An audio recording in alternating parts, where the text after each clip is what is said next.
চলেন শুরু করি। আজকে আপনাদের শোনাব ব্যর্থ প্রেমের গল্প। রায়হান ছিল খুব সাধারণ একজন ছেলে। ছোট্ট একটি চাকরি করত, কিন্তু তার স্বপ্ন ছিল অনেক বড়।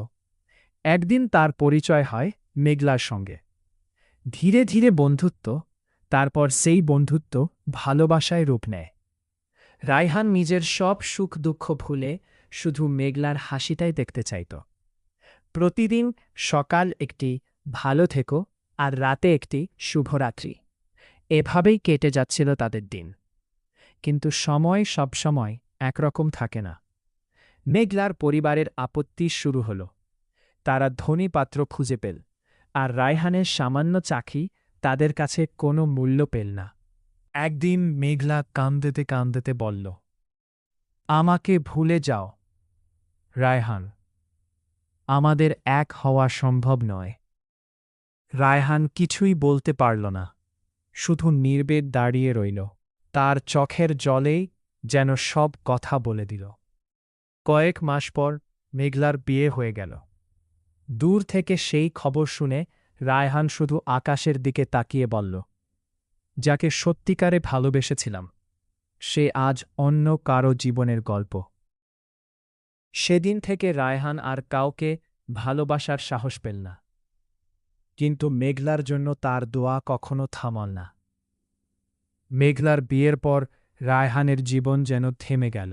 আগের মতো আর মুখে হাসি থাকত না, চোখে ছিল না কোনো স্বপ্ন। সে শুধু কাজ করে যেত আর একা একা বাড়ি ফিরত।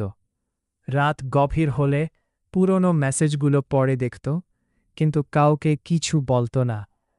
একদিন হঠাৎ শহরের এক কোণে মেঘলাকে দেখে ফেলল সে। সাদা শাড়ি, কপালে সিন্দুর, পাশে তার স্বামী।